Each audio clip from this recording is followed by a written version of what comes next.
দেশ ও জনগণকে বাঁচাতে ভারতের কাছ থেকে তিস্তা সহ ৫৪টি নদীর পানির ন্যায্য হিস্যা আদায়ে আন্তর্জাতিক ফোরামে যাবার ঘোষণা দিয়েছেন বিএনপির ভারপ্রাপ্ত চেয়ারম্যান তারেক রহমান। বিকেলে লালমনিরহাটের তিস্তা পাড়ে সমাবেশে ভার্চুয়ালি যুক্ত হয়ে তিনি বলেন, ভারতের সাথে কূটনৈতিক আলোচনাও চলবে।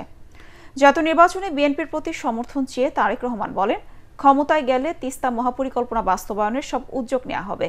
এর আগে পানির ন্যায্য অধিকারের দাবিতে গণপদযাত্রা, নদীতে নেমে প্রতিবাদ সহ দুদিন নানা কর্মসূচি পালন করে উত্তরাঞ্চলের ৫ জেলার লাখো মানুষ। প্রতিনিধিদের পাঠানো তথ্য ছবি নিয়ে আরো জানাচ্ছেন মইনুল হাসান।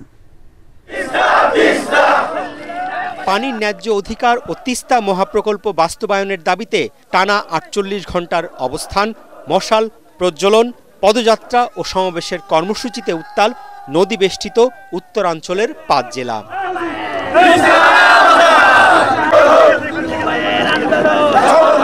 জাগো বাহে তিস্তা বাঁচাই স্লোগানে মঙ্গলবার সকালে রংপুর কুড়িগ্রাম মহাসড়কে শুরু হয় গণপদযাত্রা।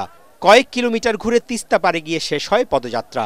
বিএনপি নেতাকর্মী ছাড়াও এতে ব্যানার ফেস্টুন নিয়ে হাজারো শিশু, কিশোর, নারী, পুরুষ অংশ নেন।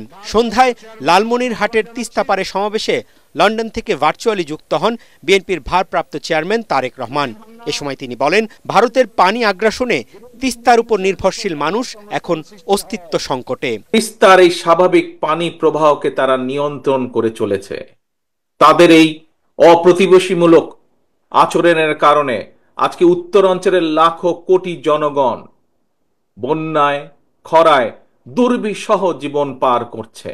তারেক রহমান আরো বলেন, উত্তরাঞ্চলের মানুষকে বাঁচাতে প্রয়োজনীয় সবকিছু করবে বিএনপি। প্রতিবেশী দেশের সঙ্গে প্রয়োজনে সকল অসম, অন্যায্য এবং একতরফা যে সকল চুক্তি, এগুলো পুনর্মূল্যায়ন কিংবা পুনর্বিবেচনা করা দরকার।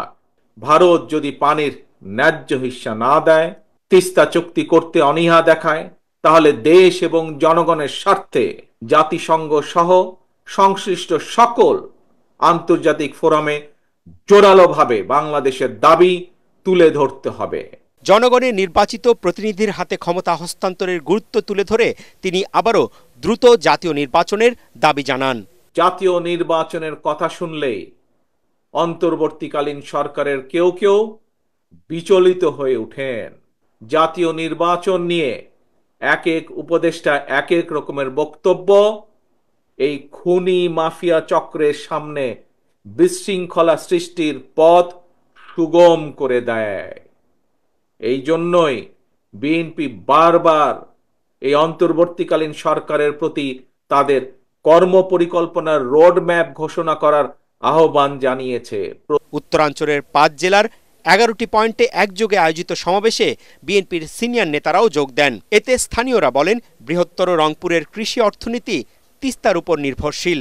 বর্ষায় ভারত বাঁধ খুলে দিয়ে বন্যায় ভাসিয়ে দেয়, আর শুষ্ক মৌসুমে ন্যায্য পানি বঞ্চিত করে খরায় তাদের জনজীবন দুর্বিষহ করে তোলে। এই পদযাত্রার মাধ্যমে আমরা ভারতকে জানিয়ে দিতে চাই যে আমাদের যে নদী শুকিয়ে যাচ্ছে, আমাদের যে নদী খনন করা দরকার, সেটার জন্য অবিলম্বে আমাদের ন্যায্য হিস্যা আদায় করতে পারি। মেগা প্রকল্প বাস্তবায়ন হয়, পার্শ্ববর্তী দেশের একটা একগুমির ফলে আমরা এই পানি পাচ্ছি না। এটা আমাদের প্রাণের দাবি। এটা না হলে এই অঞ্চল আগামী ২০ বছর ১০ বছরের মধ্যে মরুভূমি হয়ে যাবে।